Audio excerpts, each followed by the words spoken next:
Eu cito da seguinte forma: tem um amigo, pastor, presidente em Presidente Prudente, que ele diz, abre aspas, se eu tiver que tirar a mão do bolso, perdi a autoridade.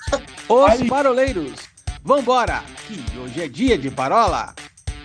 Olá, povo parolover, não se desespere, porque nós estamos de volta depois de um longo e tenebroso verão. Sim, é verdade. Nós nos ausentamos daqui. É verdade também que nós estávamos com uma agenda muito cheia também. Graças a Deus, o Senhor tem acrescentado muitas tarefas aos nossos ministérios, mas afinal de contas são aí 3 meses que nós estamos afastados de vocês, mas é muito bom ter você de volta aqui, falando de uma parola inédita, a parola de número 245, mais uma do tema que nós deixamos lá para trás no ano passado, parolas aleatórias. Mas eu quero dar um salve para o meu grande amigo Wilson Negrisolo, que está de escritório novo, está todo famoso, visitando outras cidades. Pensa um homem incrível. Que saudade de você, mente brilhante. Tudo bem? Tudo jóia. Pena que vocês não vieram, não deram as caras aqui, mas foi um dia memorável na inauguração do escritório. Espero que vocês criem vergonha, ao invés de ir para a praia, para vir aqui visitar o meu escritório. É isso aí. E aí, Mr. Paulinho, como está a nossa sempre calorosa Presidente Prudente? Tenho aqui escutado muitos rumores, a igreja crescendo, o povo chegando. Que coisa incrível, hein, cara? Não deu nem para tirar férias esse ano, né? Graças a Deus. Não deu, cara. Não deu. Graças a Deus. Fim do ano foi movimentado e foi atípico, né? Então, assim, conversando com a Flávia, a gente achou prudente não tirarmos férias por conta do movimento. Tá vendo? Por conta do movimento que nós... Prudente, sabor. Sabor prudente, né? Por conta do movimento que graças a Deus nós estamos tendo. Um momento gostoso, cara, um momento gostoso. Gostoso quando a igreja passa por um momento como esse que nós estamos passando, né? E aí a sensibilidade de atender, né, ao momento gritou alto, né? E apesar de não termos tido férias, tivemos alguns dias sabor férias, né? Mas não férias mesmo. Mas apesar de não termos tido, as crianças já voltaram para a escola, o que tinha de recessos já na igreja já terminou, né? Já estamos, né, decolando de novo. Mas estamos muito felizes, muito felizes. E que bom que nós estamos de volta, viu? Esses 3 meses aí eu fiquei me sentindo um advogado de escritório próprio, assim, sabe o cara quando quer parar, tudo para, né? Porque é dono do próprio nariz. Fiquei me sentindo alguém importante nesse sentido. Eu, quando crescer, vou ter um escritório só para mim também. Tá vendo? Eu também. Gente, até para vocês estarem aí, tá? Vocês estão acompanhando a gente já há bastante tempo, vocês devem ter percebido também algo de novidade aqui no nosso trio. De fato, não uso mais óculos. Passei por uma cirurgia em novembro do ano passado e, enfim, aqueles óculos que me acompanharam por mais de 4 décadas foram aposentados, né? Agora nunca mais. Na verdade, assim, eu não vou falar que nunca mais, porque eu ainda tenho uma bengalinha aqui, ó, que é só para ler de perto, porque agora de longe eu enxergo tudo, mas de perto agora a idade não adianta, né? O médico falou, ó, eu vou operar teu olho, mas não tem como fazer você voltar no tempo. Então, óculos... Operar o milagre é só Jesus. Aquele 1 grauzinho tranquilo, só para poder mexer no celular, tá tudo jóia. Meninos, vamos dar um start aqui na nossa parola, então. E aí a gente está, como eu disse, dando uma sequência ao tema parolas aleatórias. E nós começamos com 3 assuntos bem legais, e o último a gente falou sobre crentes na época do scroll infinito. E aí eu estou aqui puxando no histórico das nossas conversas no nosso grupo fechado, E aí a ideia nossa, então, era estar puxando temas que são muito pesquisados na internet e vamos trazer isso para conversar aqui. Hoje é um tema, eu diria, até um pouco delicado, porque isso acaba afetando alguns tipos de comportamentos, existem mais de uma via de entendimento teológico sobre esses assuntos, mas o tema de hoje é: o cristão pode beber bebida alcoólica, pode ouvir música secular e pode ter posição política? Eu acho que aqui é uma parola bastante interessante, porque nós vamos ter aqui um músico conosco, né? Vamos falar sobre música secular. Nós vamos ter alguém que é muito bem definido politicamente, que é o Wilsinho, né? Tem as suas convicções políticas muito acertadas. E tem eu que... Não bebo, não tem a ver com as coisas. Não, essa ideia não foi boa. Até o momento eu só estava apontando para o Paulinho, o músico, que eu até ia perguntar quem era o músico. Eu falei, ele é baterista. Se bem que para mim, baterista é só o cara que fica batendo, mas tudo bem. Outro dia eu falei para o baterista da igreja, eu falei, cara, por que vocês ensaiam, né? Ele, não, porque a gente precisa ensaiar. Eu falei, mas ensaiar por quê? Vocês só ficam batendo. Aí você fala da posição política. Gente, siga o Paulinho no Twitter. Siga, no TikTok também. Para mim, só vai faltar aqui se o cristão pode beber. Então, assim, Paulinho, vai que é tua. Você sabe que, na verdade, quando eu tive Imprudente em setembro do ano passado, Will, o Paulinho soltou uma pérola que eu até deixei gravado, porque eu falei, um dia eu vou utilizar isso em algum momento. E esse dia chegou. Né? O Paulinho virou para mim e falou assim: na minha mão o baixo até fala. Para você ter uma ideia. Mas eu posso falar uma coisa? Paulinho, eu dei 2 aulas demonstrativas sobre a autoridade do crente. Sinta-se honrado. Eu vou te mandar o vídeo. Eu cito da seguinte forma: tem um amigo, pastor, presidente em Presidente Prudente, que ele diz, abre aspas, se eu tiver que tirar a mão do bolso, perdi a autoridade. A igreja caiu na risada. Falei, tá vendo, gente? Vocês pegaram a visão.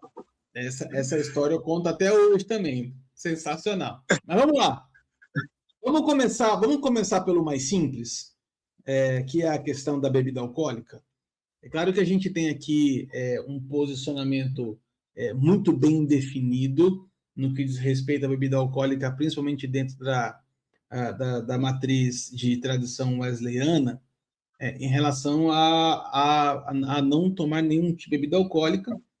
E aí nós três, porque nascemos neste berço, vamos dizer assim, né, dentro da fé evangélica, a gente foi ensinado dessa forma. Eu lembro, Will, e aí eu posso estar errado, e aí eu queria muito ouvir vocês sobre isso. Em alguns momentos a gente teve umas discussões lá na Água Fria, se quando Jesus transformou a água em vinho, se era um vinho com álcool, se era um vinho sem álcool, a palavra grega do XPTO, do blá blá blá, aquela coisa toda. E aí, anos depois, eu fico parando para pensar assim, cara, que diferença isso fez na nossa trajetória até hoje sobre o entendimento disso, né?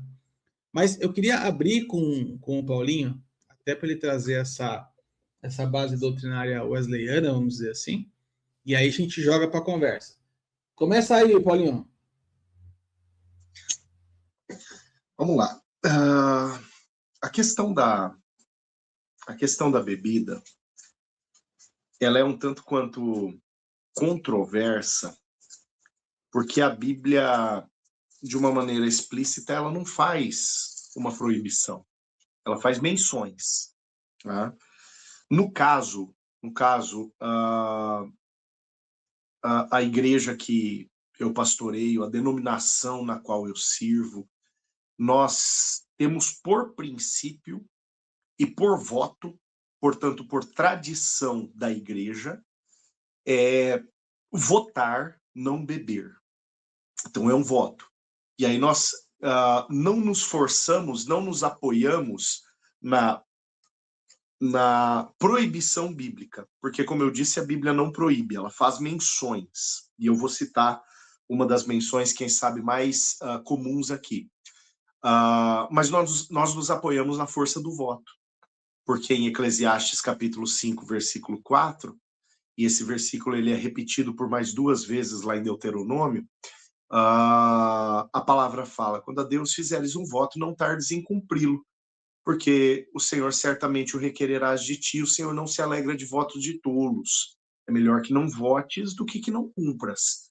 Então, como a palavra tem essa orientação, todo voto que nós fazemos, não apenas neste sentido, mas todo voto que alguém faz, é um voto que deve ser cumprido. A palavra fala: é melhor que você não vote do que você não cumpra. Uma vez votado, é algo irrevogável. É o que não dá para voltar atrás. Agora, a palavra faz menções do álcool como bebida de uma forma um tanto quanto ou mencionando o álcool no seu lado deteriorador, né? O quanto ele estraga alguém, o quanto ele é passível, né, de reprovação pelo fato dele ser algo que tira alguém do controle. O texto que eu gosto de mencionar, ele é aquele texto de Efésios, capítulo 5, eu estou procurando ele aqui, quando a palavra fala: não vos embriagueis com vinho, mas enchei-vos do Espírito Santo. Eu estou certo? É Efésios 5 mesmo? Eu estou procurando ele aqui. 5:18. 5:18, isso mesmo. Não vos embriagueis com vinho, no qual há dissolução, mas enchei-vos do Espírito. Olha essa fala do apóstolo Paulo. Não vos embriagueis do vinho, no qual há dissolução. Né? A palavra fala: dissolução é a mesma coisa que dissolver. Né? Aqui a palavra está falando de rompimento, a palavra está falando de quebra de aliança, quebra de proximidade. Né? E a palavra faz um contraponto com o espírito. É como se cada gole que alguém desse, houvesse uma substituição. Sai o espírito para entrar o álcool, pelo fato dos dois não ocuparem o mesmo lugar. Na palavra que eles são colocados como opostos. Então, aonde o álcool ocupa, o espírito não vai ocupar.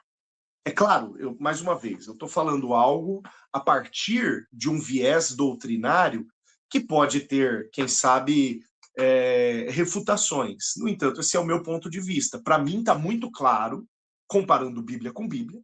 Tá? Eu não estou fazendo uma exegese lançando mão agora de uma doutrina por conta de um voto que eu fiz.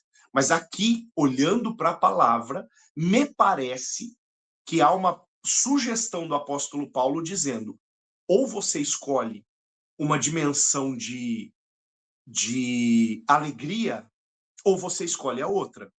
Ou você escolhe uma dimensão de alegria artificial, mundana e humana, né, que é o álcool, o vinho representado nesse texto, ou você escolhe o espírito. Porque aonde um está, não cabe o outro. Né? Então, aonde um governa, não cabe outro. E me parece plausível essa ideia, porque o próprio apóstolo Paulo, assim como Jesus, eles deixam muito claro a existência de apenas 2 reinos, né? Reino de Deus e império de trevas. Não existe uma opção intermediária, light, flex, não existe essa opção, né, na qual seja possível associar estas 2 dimensões de reino e, portanto, as 2 dimensões de alegria, seja de um ou de outro. Né? Então, no meu ponto de vista, apesar de eu estar amparado para a minha decisão em um voto que eu fiz, no meu ponto de vista, embora não exista uma condenação direta da palavra de Deus dizendo não faça, aqui para mim, me parece, quem sabe, o texto que mais sustenta essa ideia de que aonde um está, não cabe outro. Aonde está o vinho, não cabe o espírito. Aonde está o espírito, não cabe o vinho. Eu discordo de você e vou explicar por quê com uma base muito simples. Quem aqui nunca foi no bar do Joel? Vamos para o próximo aqui. Aí é outra história. Então nós vamos ter que lembrar qual que é a parola falada do Bar do Joel, para quem está nos acompanhando, não achar que nós estamos falando de boteco mesmo. Ué, quem aqui nunca foi no Bar do Joel? De nós três aqui, eu posso dizer, fregueses frequentes. Entendeu? Assim, o bartender tá lá, ó. O único boteco que a gente foi no dia que a gente foi te buscar, o Wilson, eu e o Paulinho, lembra? Foi exatamente.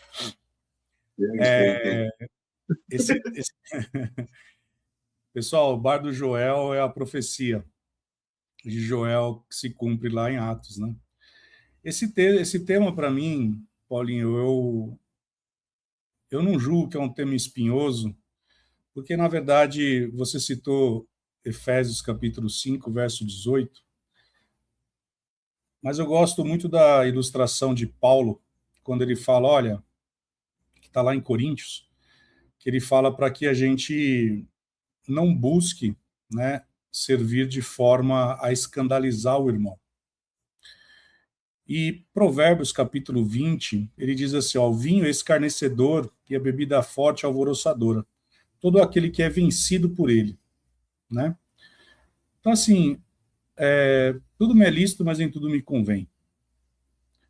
E eu gosto muito de trazer um exemplo que aconteceu, e todos nós conhecemos essa pessoa, a Neuzinha. A Neuzinha, ela era ministra auxiliar em São José dos Campos, e ela recebeu uns pastores da Alemanha. E por conta da cultura, eles pegaram no restaurante, na hora do almoço, e foram tomar cerveja. E aí o que ela fez? Ela imediatamente recolheu as cervejas da mesa, e ela falou, olha, isso não pode aqui no Brasil. Porque culturalmente, na Alemanha, isso não tem problema, mas aqui nós temos, né? E aí o ponto foi para não escandalizar o irmão, porque Paulo mesmo fala, e eu gosto muito desse texto, que ele vai trazer sobre você não escandalizar o irmão. Porque se você for escandalizar o irmão, é melhor que você não faça. Ele vai falar sobre a questão da comida, né? Se um come, o outro não come, então é melhor que você não coma.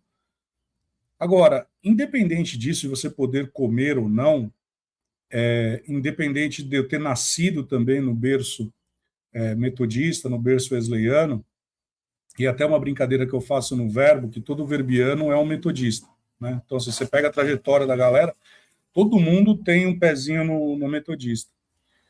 E não tem, até hoje eu não vi uma pessoa, ministro da nossa igreja, defendendo a bebida. Ao contrário, sempre traz como história o berço wesleyano. Agora, o Paulinho ele fala com muita sabedoria quando ele diz assim, olha, em que pese o voto para ser abstêmio, a Bíblia ela não traz uma negativa. Isso, para mim, ela é muito rica. Não porque ela te autoriza a você a beber, mas porque ela traz para você algo que não interfere no livre-arbítrio. Para que você saiba como exercer o fruto do Espírito, que é o domínio próprio. Para que você saiba qual é o teu limite na liberdade, como Paulo fala lá em Gálatas, para você não fazer uso da liberdade de forma excessiva. Então, o que acontece? Se nós pegarmos, nós estamos falando da bebida alcoólica, porque é aquilo que mais escandaliza o crente, né? Mas existe uma expressão, que até outro dia eu falei isso na igreja, levei uma quente, duas fervendo, que eu falei assim, crente não bebe, não fuma, mas come que é uma beleza. Pronto, para que eu fui falar isso? Eu levei uma aula de fruto do Espírito né? Porque a gente fica tão escandalizado quando a pessoa bebe, mas a gente não se escandaliza quando o cara vai numa pizzaria e come 18, 20, 30 pedaços de pizza. Isso é glutonaria.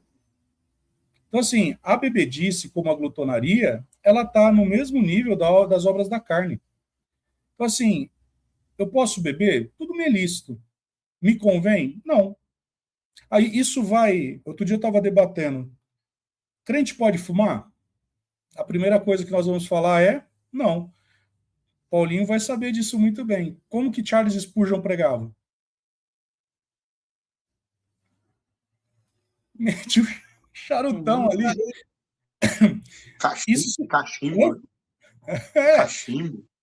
pois é. Agora, veja, é que a gente fica se pegando em alguns dogmas, quando na verdade nós deveríamos entender muito mais do que aquilo que a palavra está falando. Foi para a liberdade que Cristo nos libertou. Só que assim, será que o teu testemunho, se você estiver sentado numa mesa com um neófito e você pede lá uma Heineken, ou então na tua casa, como nós três temos liberdade um na casa do outro aqui, eu não me escandalizaria, veja, não estou falando que o Arthur faz isso, mas eu não me escandalizaria se eu abrisse a geladeira do Arthur e lá tivesse uma garrafa de vinho. Não é o caso, gente. Mas você imagina, o Arthur, que é líder de um trabalho maravilhoso, aí, um trabalho pastoral maravilhoso, com células e tudo mais, vai um neófito na casa dele e vê isso daí lá. Então, assim, eu gosto muito de uma expressão que Paulo fala a Timóteo, né? Paulo fala a Timóteo, eles podem, você não. Eles podem, você não. Então, nós que exercemos, principalmente, o amor ao psicopado, que nós exercemos ministério, nós não devemos, de forma alguma, dar um mau testemunho. De fato, o que o Paulinho falou tem toda a razão. A Bíblia não traz uma negativa, mas ela traz, ao contrário, ela traz um incentivo para que você se debulhe no espírito, para que você se encha do espírito, como está escrito em Efésios. Isso não significa dizer que daqui para frente, então os paroleiros estão falando que pode beber. Não, nós não estamos falando isso. O que nós estamos falando é, cuidado com o escândalo. Porque foi para a liberdade que Cristo te libertou. Mas esse mesmo texto vai dizer que você não foi chamado para libertinagem. Você não foi chamado para sair desse aspecto. Agora, não se fixe só na bebida. Eu não bebo. Mas, você manda uma pizza com violência. Você manda um Beirute com força. E aí você fala assim, mas eu não bebo. Né? Não bebe, mas faz fofoca, né? Não então, não bebe, mas faz fofoca. Sabe, eu não bebo, mas, eu sou um fofoqueiro de plantão. Outro dia eu estava brincando com a senhora na igreja. Eu falei, a senhora é do departamento de comunicação da vida alheia social, né? Ela, o que é isso? Eu falei, nada, não, deixa quieto. Vocês sabem que quando eu penso numa coisa nesse porte, desse assunto, eu gosto de dar alguns pontos para trás, porque às vezes a gente, como o Wilson falou, né? A gente fica focado, às vezes, só no álcool em si, ou na consequência do álcool, mas eu gosto de pensar uma coisa que eu já escutei um pastor na internet falar assim, a questão não é se você pode ou se você não pode. A questão é por que você quer fazer isso, né? E aí eu acho que a gente parte de um caminho que é assim, onde hoje está a fonte da sua alegria? Hoje que a gente vê as pessoas que bebem ou que bebem numa quantidade mais do que precisaria, vamos dizer assim, a gente pode usar esse termo, mas é porque as pessoas elas estão, na verdade, fugindo das suas dores e buscando na bebida alcoólica uma alegria que, de repente, elas não encontram em outros lugares. Então, o álcool, na verdade, ele não é o fim, mas ele é o meio. E acho que é isso que a gente precisa trazer para a consciência das pessoas. Quando a gente traz para isso, eu falo assim, você pode beber, você não pode beber, a questão não é essa. A questão é, por que você não tem se satisfeito com Cristo? Por que você tem procurado outras fontes para poder satisfazer a sua necessidade de alegria? Cristo não tem sido suficiente para você? Acho que esse é um ponto, né? E o outro ponto é, beber em demasia, a gente vai entrar aqui numa coisa que o Wilson também falou, que é a questão do domínio próprio. Eu acho que esse é o segundo ponto importante para a gente considerar. A questão não é se bebe ou se não bebe, a questão é, você tem tido temperança em tudo que você faz? Porque a partir do momento que a Bíblia fala assim, olha, não vos embriagueis, está dizendo assim, olha, você está ultrapassando todos os limites que você deveria estar. E isso pode ser expandido não só para o álcool, mas como o Wilson disse, para a comida, por exemplo, ou para a fofoca, por exemplo, e para tantas outras coisas que a gente vê uma destemperança ou a gente vê uma falta de domínio próprio, né? Então, o álcool, para mim, ele abre uma porta de discussão que extrapola a questão da graduação alcoólica ou não, né? Porque senão a gente vai entrar numa piada engraçada, né? Dizendo assim, beber vodka, então, é mais pecado do que beber cerveja, porque tem mais álcool. E não se trata da quantidade de álcool que tem na bebida, mas é, na verdade, a sede do seu coração que tem sido matada por coisas erradas. Nesse meio do caminho aqui, meninos, eu acho que a gente pode dar uma costurada nisso, né, para arrematar esse primeiro ponto aqui, para a gente não se alongar muito nesse primeiro. Existem aqueles, então, que não bebem porque fazem um voto, existem aqueles que não bebem porque entendem que não precisam, existem aqueles que não bebem porque não sentem necessidade, existem aqueles que não bebem porque não querem escandalizar os mais fracos na fé. São muitos os caminhos, são muitos os porquês de a gente não beber. Mas o Wilson usou um termo que eu acho bastante pertinente, e eu já escutei isso aqui do meu pastor, que ele diz assim, quanto maior o degrau você sobe, maior deve ser o seu índice de renúncia. Ou seja, quanto mais você exerce uma liderança, quanto mais você exerce um discipulado sobre outras pessoas, maior tem que ser o seu índice de renúncia. E não só na bebida alcoólica, mas em qualquer outras coisas. Você pode ser que você não beba, mas você é viciado em bet, por exemplo. E aí a gente pode usar essa analogia. Ah, não, eu estou apostando só uma vez. E aí a pessoa se perde. Quantas pessoas hoje têm se perdido ou perdido rios de dinheiro, entregue família, patrimônio, porque não sabe parar na hora de uma bet? Então, aqui a pergunta, acho que é interessante para a gente a questão é o vinho ou a questão é não se permitir ser dominado por coisa alguma? Aonde que está a tua fonte de alegria? Então, aqui eu acho que está um viés interessante para a gente deixar para o nosso amigo internauta tá trazendo isso em casa. Vocês querem complementar mais alguma coisa nesse assunto ou podemos partir para o próximo ponto? Eu tenho uma pergunta. A Beth que você está falando do Ricão? Não é a Beth do Ricão. Não, tá bom. Aliás, Beth, um beijo para você, para o Henricão, estão lá em Cunha agora. Gente boa demais. Sim. Meninos, vamos para o próximo ponto? Bora. Bora para o próximo ponto. O próximo ponto é um ponto também interessante, que é a questão da música secular. Nós temos aqui um músico, né, multi-instrumentista e batuqueiro. E aí eu tenho uma pergunta para a gente abrir essa conversa aqui, Paulinho. O Lá se converte? Ou lá é tudo igual? O quê? O Lá, porque assim, quando a gente fala assim, não pode ouvir música secular, o Lá secular é diferente do Lá gospel? O sol da bossa nova é diferente do sol worship? O sol se converte? O si se converte? Eu sou do seguinte ponto de vista, Arthur. Na questão musical, eu sou um tanto quanto radical, porque eu fui músico do mundo. Eu toquei no mundo. Né? Antes de me converter, e até mesmo depois de começar a frequentar a igreja. Não associem, por favor, frequentar a igreja com conversão. A minha conversão veio mais tarde do que o frequentar a igreja, né? E eu toquei lá fora, tá? Mas a minha analogia, ela vai um pouco além da questão da música. Eu acho que dá para a gente usar essa analogia para muitas coisas, né? Hoje mesmo eu estava falando, né, num culto temático, né, de estudo bíblico temático que nós temos aqui na igreja, que se chama Liderando Bem. Estava falando sobre finanças. E eu usei esse mesmo princípio.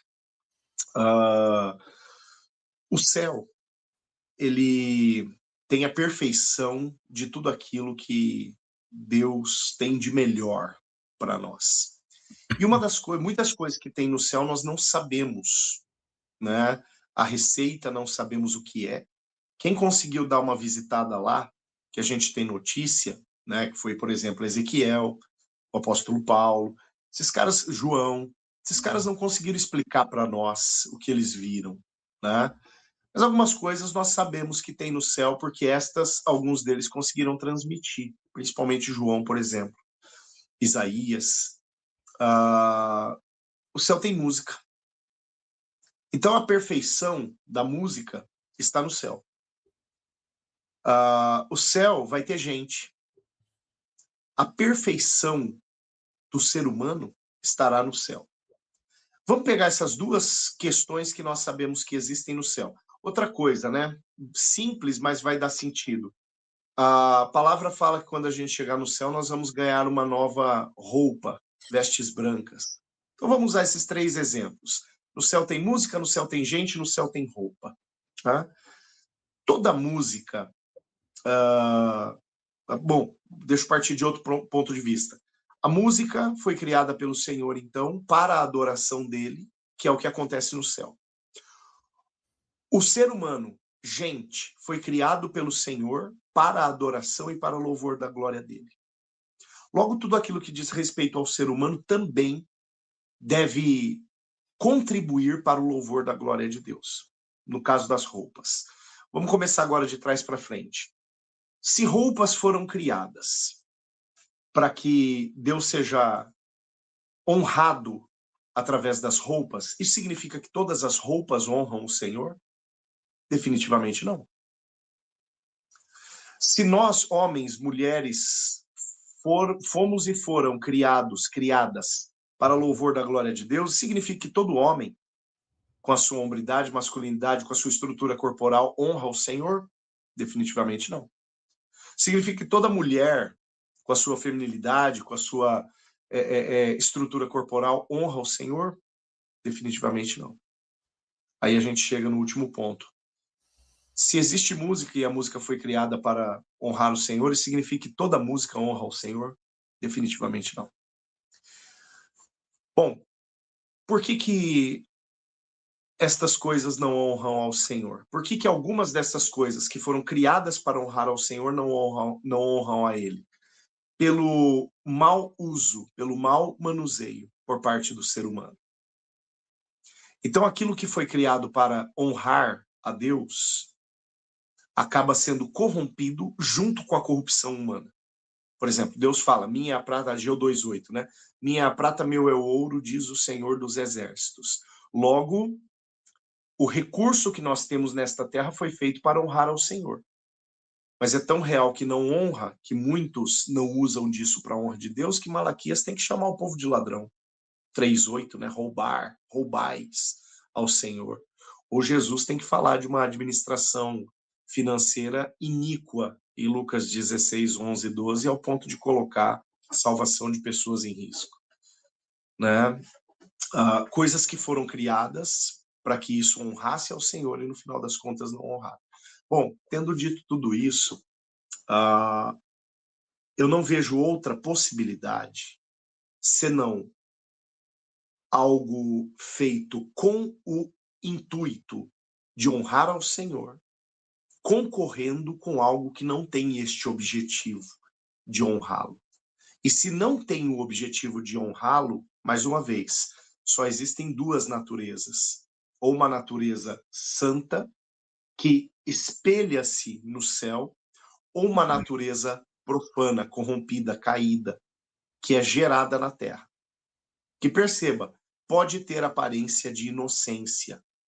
No entanto, a aparência de inocência não conota santidade. Uma coisa é santidade, outra coisa é aparente inocência. Uma coisa é santidade, outra coisa é falar coisas bonitinhas. Né? Uma coisa é ser santo, outra coisa é ser bonzinho. Tá? Então, fazendo esta distinção entre o santo e o bonito, né? Porque vamos lá, mas essa música é clássica, ela é bonita. Poética. Exato, ética, né? Tem uma boa mensagem, uma mensagem para cima, tal, tranquilo. Mas é santo. Espelha-se nas coisas perfeitas do céu. porque senão o bonzinho não é critério. O bonzinho não é critério. Tá? Então, a intenção é que a intenção no nascedouro, tá? No meu ponto de vista, é que é um tanto quanto determinante.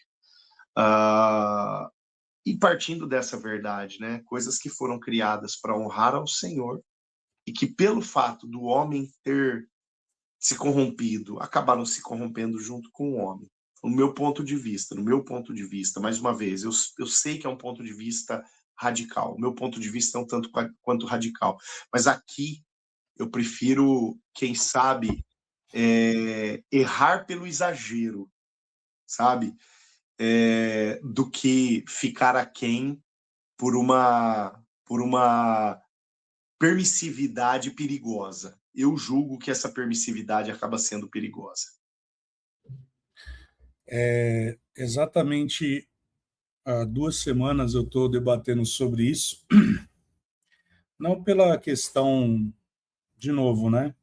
A gente fica preocupado com o cristão bebê, mas ele come até dizer chega. E a gente está discutindo muito a questão da música secular. E uma das coisas que eu tenho falado muito, inclusive eu peguei uma menina do louvor da igreja, que ela falou assim, não, eu quero fazer assim, ó, eu quero chegar na igreja, e aí eu já quero começar com aquela luz, meia luz, e aí eu quero já começar uma música assim e tal, para a galera começar a entrar. Aí eu virei e falei assim, tá, você quer gerar dopamina nas pessoas? Ela arregalou o olho. Aí ela falou, não, eu quero gerar adoração. Eu falei, não, você quer gerar dopamina, você quer mexer com a neurociência, né, com o sistema neurológico da pessoa, para que a pessoa ela gere questões químicas dentro do corpo. E hoje, fiz até um estudo disso, até compartilhei com nós temos na nossa igreja uma moça que ela é neurocientista, e ela ficou brava comigo, que ela falou assim, por que você está mandando isso para mim? Isso aqui eu já falei para você faz tempo. E nós estamos tão preocupados, né? Brincadeira que eu faço Paulo citou os cretenses. Ele mesmo citou os cretenses. Então ele citou uma poesia do povo. Então será que ele é um herege? Eu não estou falando igual aquela outra moça lá, né, que falou, Deus mandou eu cantar o Shake, Shake, Shake da Taylor Swift. Não é isso. Mas o que eu quero é trazer um contraponto aqui, porque, de fato, a gente tem que ser radical. Ponto. Né? Porque a gente sabe que, por mais que a música ela é um atributo criado pelo próprio Deus e deturpado pelo diabo, mas hoje nós estamos vendo, dentro do ambiente nosso, de igreja, que muitas vezes nós estamos trazendo atributos, conceitos, estruturas que são do mundo. Né? Eu não vou lembrar a passagem exatamente aqui, o endereço, mas com certeza o Paulinho vai saber, é fácil, quando o rei ele tira os artefatos de ouro e coloca de bronze. Né? E muitas vezes nós estamos fazendo isso. E aí foi o que eu estava falando para essa moça. E eu gostei muito, mas muito, de um vídeo do Luiz Saião, que, aliás, cada dia que eu vejo um vídeo dele, eu falo, cara, eu precisava passar um sabático com esse cara. E ele entra num quebrantamento falando sobre o que nós estamos fazendo com a adoração dentro da igreja. Então nós estamos preocupados muito se o crente ele pode ouvir a música secular, mas nós estamos vendo gente dentro do âmbito da igreja que, em teoria, está ouvindo só música dentro da igreja. Só ouve música tal, mas qual é a qualidade? Hernandes Dias Lopes, ele, num vídeo, numa entrevista que ele participou, eu assisti essa entrevista faz mais ou menos um mês e meio, ele fala assim, a pergunta dele que ele deixa é, por que os pastores devem ouvir, interpretar e fazer a exegese e hermenêutica das músicas? Veja, eu estou falando no âmbito da igreja. Então, eu entendo que essa pergunta é, o crente pode ouvir música secular? Eu entendo o radicalismo que Paulinho cita. Eu não consigo ouvir música que não seja cristã. E confesso que ultimamente, hoje mesmo, levando a minha mãe ao médico, ela foi ouvindo comigo o Inário. Nós fomos ouvindo harpa cristã, né? De uma galera que eu achei aí que é música country, muito legal. Só que cantando a harpa, né? Porque de fato e de verdade, quando hoje nós vemos aí as pessoas criando um ambiente através da movimentação e da influência química e hormonal, sinceramente hoje eu não me preocupo se o crente ele pode ouvir música secular ou não. Eu me preocupo se o coração desse homem ele está quebrantado e contrito. Eu me preocupo se esse cara, de fato e de verdade, porque nós sabemos muito bem disso, né? Quando o Paulinho fala assim, eu toquei no mundo, quem me conheceu sabe que o que eu não tenho de cabelo hoje, eu tinha em excesso, e até a cintura. Andava só de preto, era roqueirão, curtia mesmo. Significa que hoje eu deixo isso de lado? Isso é meu testemunho. Agora, por que eu deixei de ouvir? Eu deixei de ouvir porque é do diabo? Não, eu deixei de ouvir porque agora eu sei aquilo que ilumina o meu espírito. Eu sei aquilo que agrada o coração do Pai. Agora, será que de fato, quando eu estou no meio de uma igreja, eu estou falando independente da denominação, quando a nossa igreja estava em Pinheiros, eu me lembro que estava bem, bem próximo da igreja metodista de Pinheiros. E eu sempre ouvia os mesmos louvores. Será que de fato não tem um repertório novo? Ou será que o pastor ele tinha uma preocupação com aquilo que nós vamos cantar, com aquilo que nós vamos interpretar, como nós vamos chegar diante de Deus? Então, para mim, essa pergunta sobre ouvir música secular o cristão pode, eu vou trazer um escândalo aqui. Sim, pode, porque tudo é lícito. Agora a questão é o seguinte: será que aquilo que você está cantando, o próprio Deus ele falou por 3 vezes, o teu sacrifício é abominação para mim? Veja, o homem estava prestando sacrifício. Ele fala, eu não vou receber teu sacrifício. Então, será que a música é um sacrifício agradável a Deus?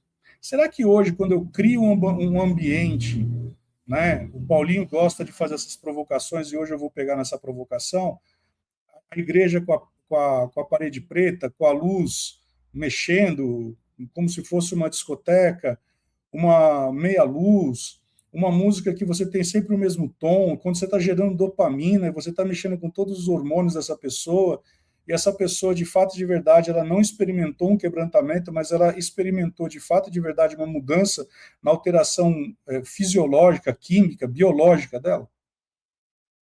Fica aqui esse questionamento, porque, de fato, não sei, Paulinho, se você concorda comigo, mas, cara, de fato e de verdade, o que mudaria? Eu estou num ambiente de igreja, eu estou, entre aspas, ouvindo uma música que tem algumas coisas de Deus ali, mas ela só está mexendo com a minha alma.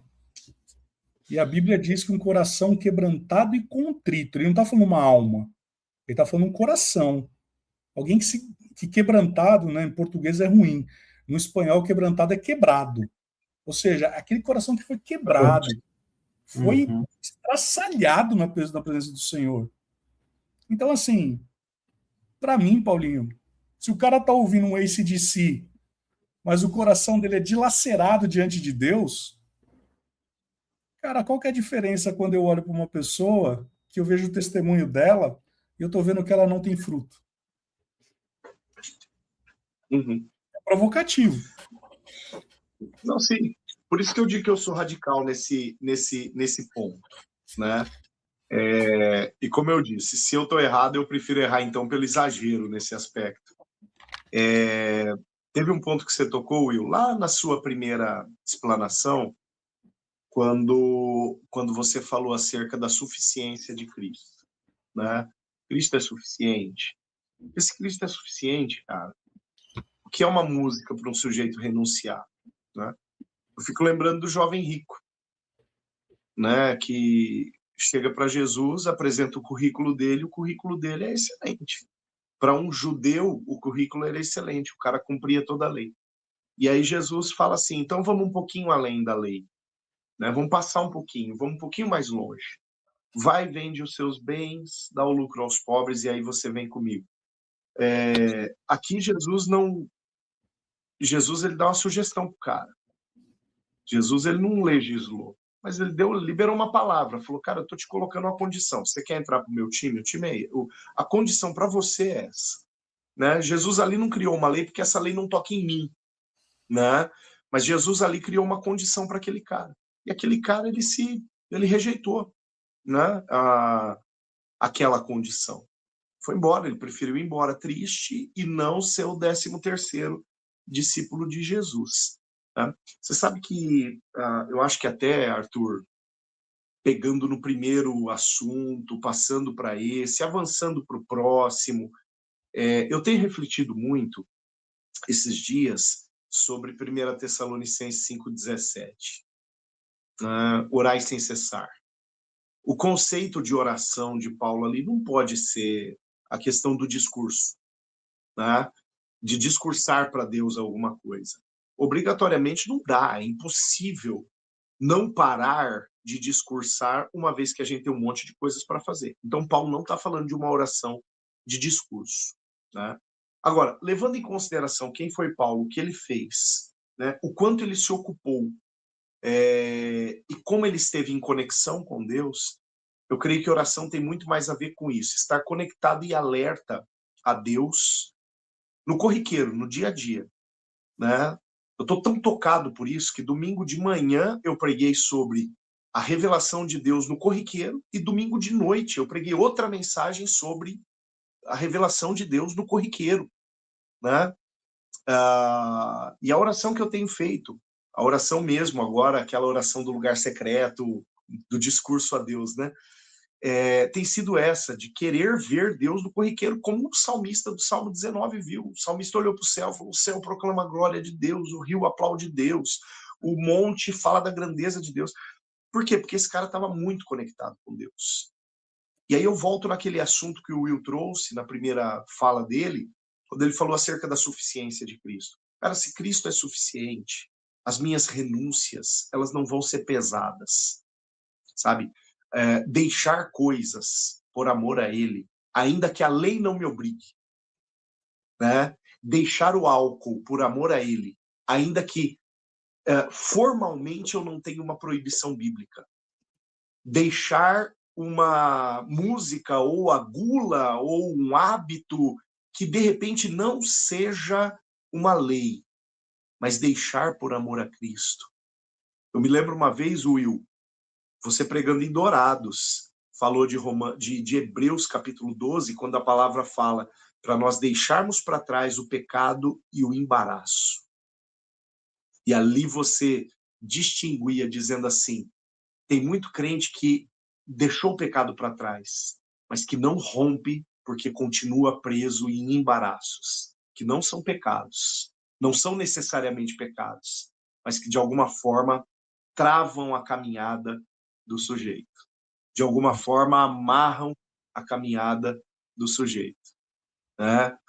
Se não for pecado, ouvir uma música secular, seja ela qual for, no mínimo, porque tem algumas que são bastante pecaminosas, né? Mas vamos pegar aquelas mais, né? Não, uma música clássica, tal, no mínimo, tá? Mais uma vez, no mínimo eu considero como embaraço, porque aquele tempo eu poderia estar equipando a minha mente com uma outra informação, né? Mas, enfim, é só um ponto de vista e eu coloquei aqui, Arthur, a questão da oração como uma conexão, né? Como uma sensibilidade, muito mais do que um discurso, estar sensível a Deus, conectado com Ele o tempo todo, justamente porque eu creio que tem a ver com tudo aquilo que nós já falamos e com o que vamos continuar falando. Sim, eu ia complementar antes de você entrar, Paulinho, eu te fiz a provocação, né? Se o lá se converte, se o sol se converte, enfim. E aí você veio com uma fala que eu achei muito sábia, quando você fala assim, a música ela aponta para a santidade de Deus? Se sim ou se não? E aí eu paro hoje para pensar e eu vou dar um gancho no que aquilo que o Sim complementou também. Hoje, infelizmente, eu acho que o rótulo gospel não necessariamente significam músicas que refletem a santidade de Deus. E aí a gente fica preso nessa dinâmica de mercado, porque a música gospel se tornou um mercado, né? Música religiosa se tornou um mercado. E aí nós temos hoje várias discussões, inclusive atualíssimas na internet, quando você questiona uma música inteira por causa de uma palavra que está lá colocada no meio, do nome que está colocado lá no meio. Mas, de fato, a gente vê hoje tantas músicas que exaltam o próprio homem, tantas músicas que não trazem nenhum atributo da santidade de Deus ou que apontam para Cristo e são cantadas largamente dentro das igrejas. A gente não vai conseguir entrar por causa do horário para a gente não estourar muito, mas eu queria muito que a gente tivesse um tempo para conversar sobre essa questão do uso da música para influenciar as emoções das pessoas dentro do culto. Porque existe uma palavra que, na minha opinião, ela está contaminando o culto. Essa palavra chama-se experiência. E quando eu começo a escutar assim, não, porque a pessoa vem na igreja para ter uma experiência de culto, eu fico uma pulga gigante atrás da orelha. Porque quando a gente baseia toda a nossa relação... Oi? Você não prestou atenção no que eu falei exatamente sobre isso, sobre a dopamina, irmão. Sim, eu tô concordando. Corroborando, você está corroborando. Isso, com a máxima vênia. E é exatamente isso, assim, o culto não pode se basear numa experiência, né? Ele tem que gerar um fruto de adoração ou de arrependimento ou de alguma coisa, mas quando a gente para simplesmente no uso da música para que nos gere sensações, para que nós tenhamos uma boa experiência de culto, eu acho que a música está no lugar errado. E aí, tanto faz se é a música secular ou a música gospel, porque o rótulo gospel não faz mais. Eu ia entrar na questão dos ritmos, mas não vai dar tempo da gente fazer isso, mas eu quero fechar com uma pergunta para você, ó grande Paulinho. Ouvir Resgate, pode? Resgate está liberado. Resgate pode. Fechou. Então, fechou. Porque Resgate é rock gospel, do bom. Então, Wilson, que você gosta de rock, vai escutar Resgate, Wilson. Você vai gostar. Eu ouço esse de si, antes de Cristo, depois de Cristo. Não é? Boa. Eu achava que era isso. Uhum. Vamos para o nosso último tema aqui. A gente vai ter que acabar se estendendo um pouquinho mais, mas este aqui é um assunto que tem causado divisões dentro da igreja. Divisões de famílias. E aí eu lembro de uma fala de Jesus dizendo assim, olha, vai ser irmão contra irmão, pai contra filho. E não era sobre isso que ele estava falando, né, Will? Não estava falando a respeito se você é de direita ou se você é de esquerda. Não era de posição política que ele estava falando, mas, de fato, a gente percebe hoje como o posicionamento político ele tem influenciado a opinião, eu vou usar aqui, do povo evangélico. E aí eu quero abrir essa bola contigo aqui, porque você é um cara bastante esclarecido nisso.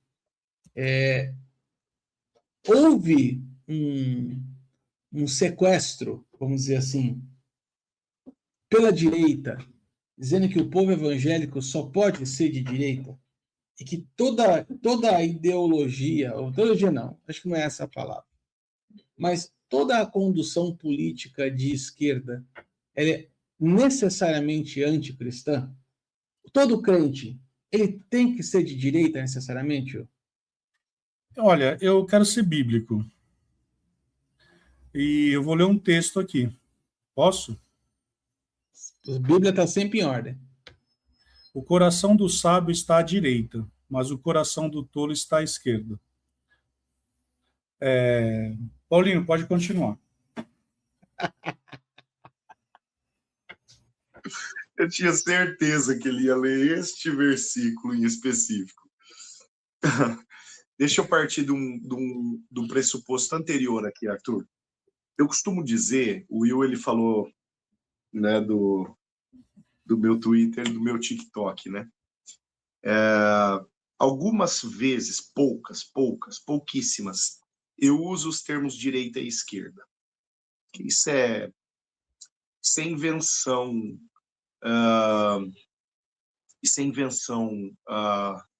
quem sabe, do próprio espectro partidário, político partidário.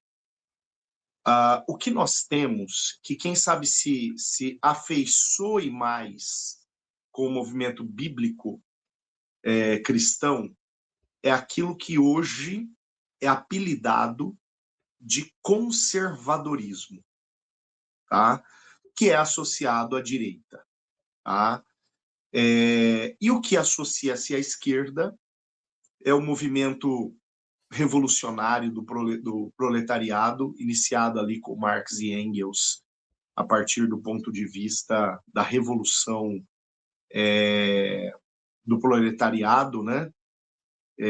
Com a finalidade de igualdade social, e para isso toda aquela sequência de necessidades, né? O fim da propriedade privada, a própria desconstrução do conceito de família, que é aquilo que hoje chama-se, né, por um outro ponto de vista, de progressismo. Então, se por um lado apelida-se de direita o conservadorismo, por outro lado apelida-se de esquerda o progressismo.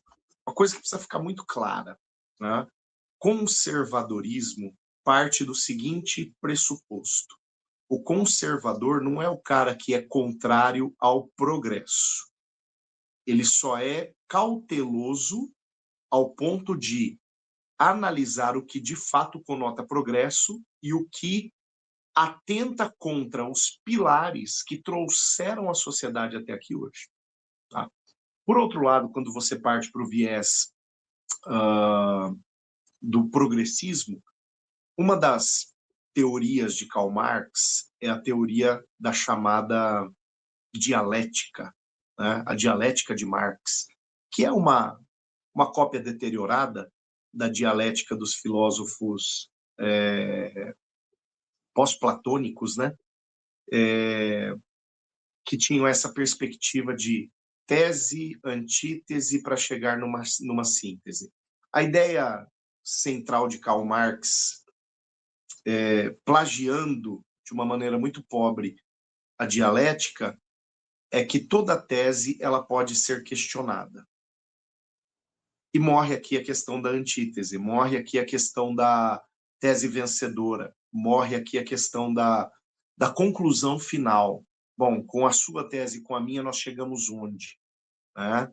Aquela ideia de democracia e de ideias sendo debatidas para chegar em um denominador comum, ela morre na perspectiva progressista.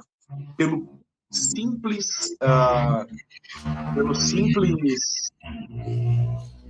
benefício da dúvida, da possibilidade de questionamento, de problematização, que é um termo que é bastante utilizado dentro do viés progressista.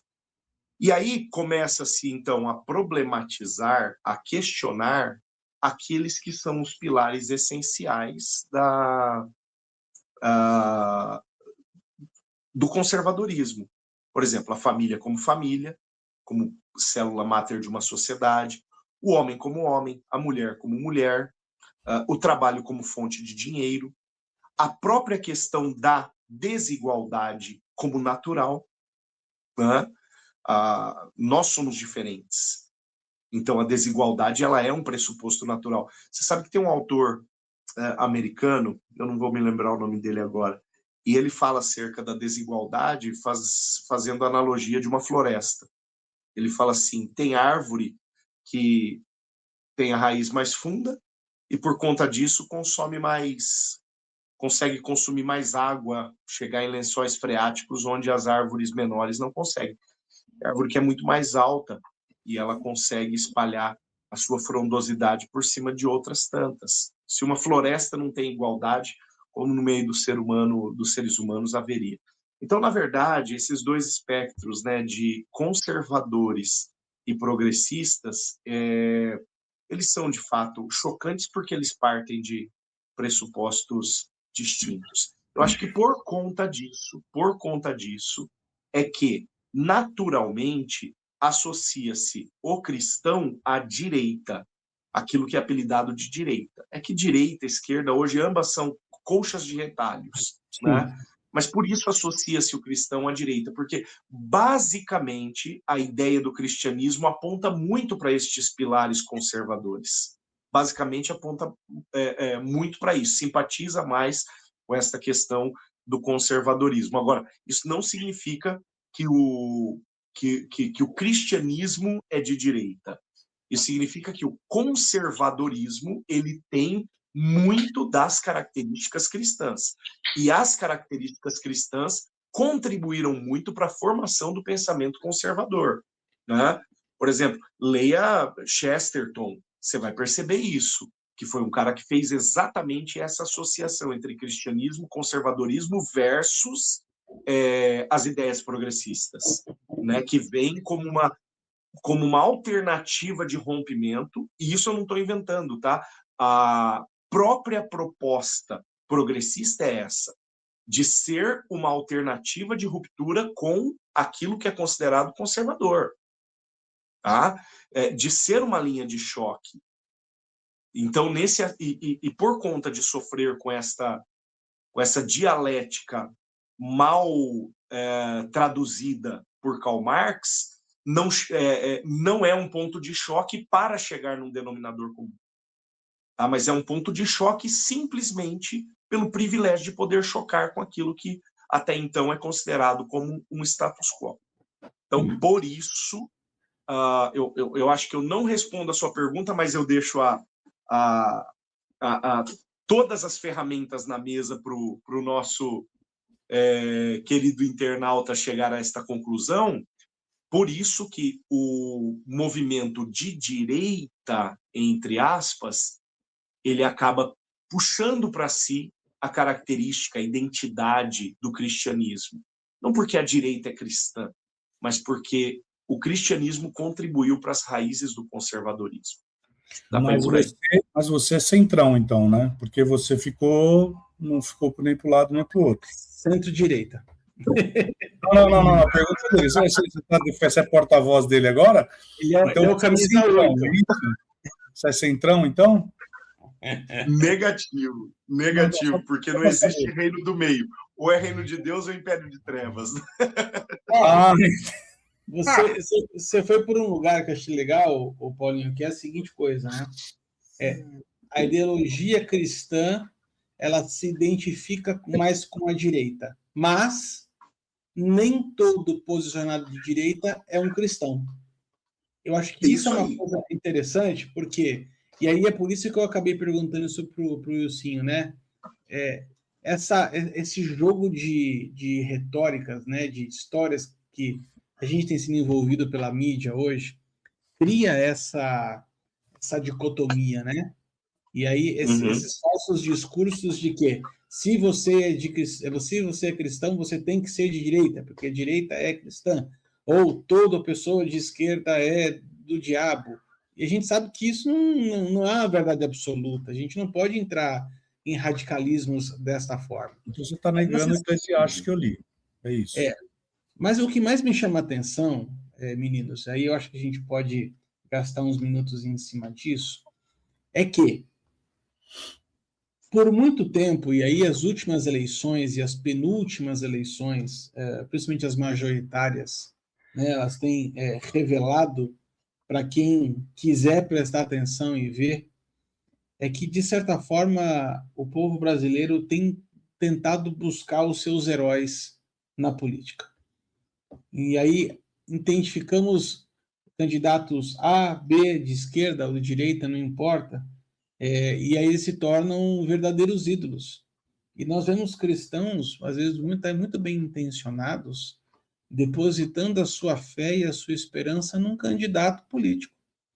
E aí eu vejo muitas vezes a igreja se movimentando, principalmente nessa época, e esse ano é ano de eleição, então, a partir do segundo semestre, vai ser muito possível que vai aparecer um monte de político pedindo oportunidade nos púlpitos para dizer, olha, eu defendo os interesses da igreja evangélica, piriri, pororó, porque a igreja precisa ocupar as 7 esferas da sociedade, inclusive o campo político. Cara, só essa frase aqui a gente precisaria de mais 1 hora, talvez, para a gente debater sobre isso. Mas eu lembro de um tempo atrás, e agora já não vou lembrar mais quantos anos, porque nós estamos já há 6 anos junto aqui parolando, né? De uma paróquia que nós falamos a respeito do Estado laico e do Estado anticristão, né? Foi o Sim que trouxe essa meditação, inclusive. A gente entende que o Brasil é um Estado laico, mas certos posicionamentos políticos, certas ideologias e vieses políticos se tornaram absolutamente anticristãos. Mas eu acho que a gente pode fechar essa nossa palavra de hoje trazendo a seguinte reflexão, né? A igreja, afinal de contas, tem que se envolver na política? É papel da igreja se envolver na política? Ou é papel do cristão ocupar um lugar na sociedade e aqueles que têm vocação política exercerem essa vocação? Quem deve estar na política? O cristão que tem essa vocação ou a igreja deve interferir nesse movimento? O que vocês acham? Eu vou pelo conceito da palavra eclésia. A palavra eclésia significa para fora que rompe um sistema. Então, sim, tem que estar. Ela tem que estar. O problema não é a igreja estar, ou o homem que é a representação da igreja como corpo de Cristo envolvido. O problema é aquilo que está em Provérbios capítulo 4. Guarde o seu coração. Se você vai para lá para fazer aquilo que Deus te chamou para você fazer, faça e faça bem feito. Não vá lá para depois você ter o teu coração, e aí falando sério, né, sobre a questão de Eclesiastes que eu li. Então, assim, sim, porque você foi chamado para romper o sistema. A questão é, quando nós olhamos Cristo, é engraçado porque as pessoas chamam Jesus de revolucionário, né? E de fato ele era, porque ele veio, e a palavra, quando nós estudamos que o Filho do Homem se manifestou para desfazer as obras do diabo, a palavra desfazer é lou no grego, e significa alguém que desfaz o sistema. Então Jesus ele veio para desfazer o sistema. E quando a gente lê Atos, a gente vai ver Atos dizendo assim que Lucas ele dá continuidade naquilo que aconteceu anteriormente. Então sim, o cristão ele tem que estar lá. Agora ele tem que saber guardar o coração e de fato aí vem o ponto, por exemplo, eu não tenho aptidão nenhuma para a política. Estou longe disso. Então assim, eu se tivesse lá não contribuiria absolutamente nada. Agora, a gente tem que saber o que está no coração desse homem. Falando em coração do político, né? Eu me lembro, Will, de Provérbios, capítulo 21, versículo 1. A palavra fala, o coração do rei está nas mãos do Senhor. Né? Então, assim, se de fato tudo aquilo que está na terra está sob domínio do Senhor, Levítico, acho que 25, 23 vai falar também acerca disso, né? De todas as coisas na terra estarem sob o domínio do Senhor. Salmo 24, versículo 1, né? Do Senhor é a terra e toda a sua plenitude. Então, todas estas coisas estando sob domínio do Senhor, então não é de se espantar nós entendermos que, inclusive, as questões governamentais são do interesse de Deus. Não à toa, Paulo, quando escreve aos Romanos no capítulo 13, ele não apenas nos orienta a orarmos pelas autoridades constituídas, ali fala acerca dos magistrados de uma maneira especial, né? Mas a palavra ali afirma que são ministros de Deus. que Deus fala acerca de Ciro, meu servo? O que Deus fala acerca de Nabucodonosor, meu servo? O que Deus fala acerca de Faraó, meu servo? Né? Outra coisa, Will, você citou aquela hora um rei que substitui os utensílios de ouro por utensílios de bronze, rei Roboão. Aí está em 1 Reis, se não me engano, 14, 2 Crônicas, se não me engano, 12. Tá?